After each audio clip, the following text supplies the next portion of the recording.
Bonjour et bienvenue sur PointBot, le podcast des solutions conversationnelles. On met souvent en place un chatbot pour automatiser des actes simples. Ok, mais en faisant cela, on se crée une mine d'or. Alors, quelle est cette mine d'or? Comment l'exploiter? C'est ce que je vous propose de découvrir dans cet épisode où nous accueillerons Mathieu Moreau de Codity. Restez connectés.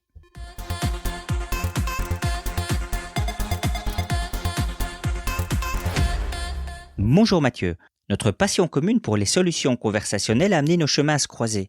Peux-tu te présenter en quelques mots s'il te plaît? Bonjour Tanguy, je m'appelle Mathieu, je suis le cofondateur d'une entreprise de services numériques qui s'appelle Codity.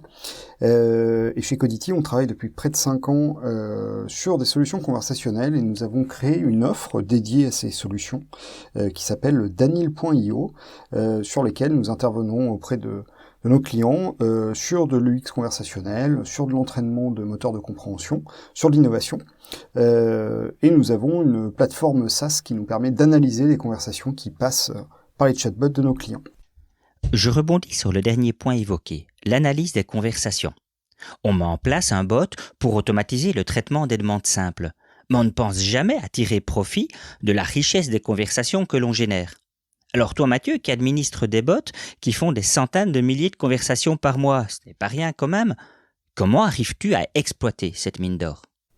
Alors effectivement, et c'est d'ailleurs ce qui est à l'origine du développement de notre plateforme, toutes les données qui transitent sur les bots sont de véritables mines d'or sur les attentes, qui vont parler des attentes et des préoccupations des clients.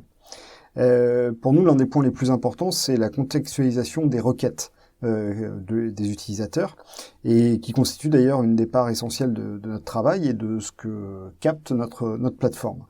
Nous avons développé et intégré une série d'outils qui nous permettent de comprendre le sens global d'une conversation, et pas simplement des phrases prises individuellement.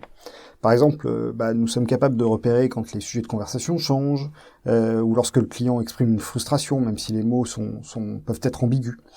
Ce niveau d'analyse nous permet de comprendre non seulement ce que le client a dit, ce qui est déjà très bien, mais aussi ce qu'il a voulu dire, en tenant compte du contexte général, global de l'échange.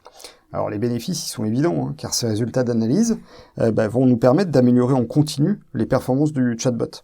En identifiant les points de blocage, c'est-à-dire le moment où la conversation va s'arrêter, les points ou alors les sujets qui posent problème ou les requêtes mal comprises, nous allons pouvoir entraîner le bot à mieux répondre à ces situations à l'avenir. Et cela se traduit par l'objectif de notre travail, c'est-à-dire une meilleure expérience conversationnelle.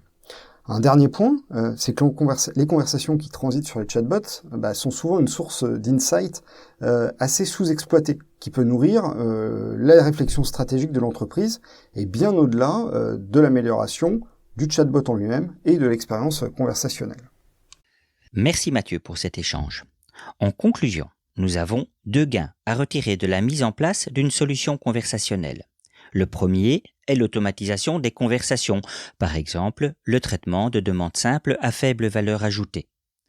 Deuxièmement, nous avons à notre disposition un outil d'écoute client.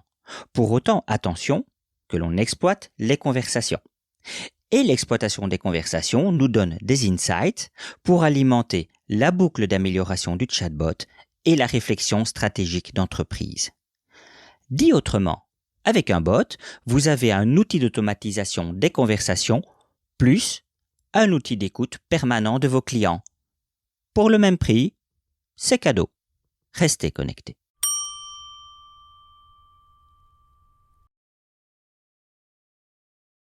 Voilà, c'est fini pour cet épisode, j'espère qu'il vous a plu. N'hésitez surtout pas en fonction de votre plateforme à laisser une étoile, un pouce, un like, à écrire un commentaire et à parler de ce podcast autour de vous. Je vous donne rendez-vous pour d'autres épisodes. Restons connectés.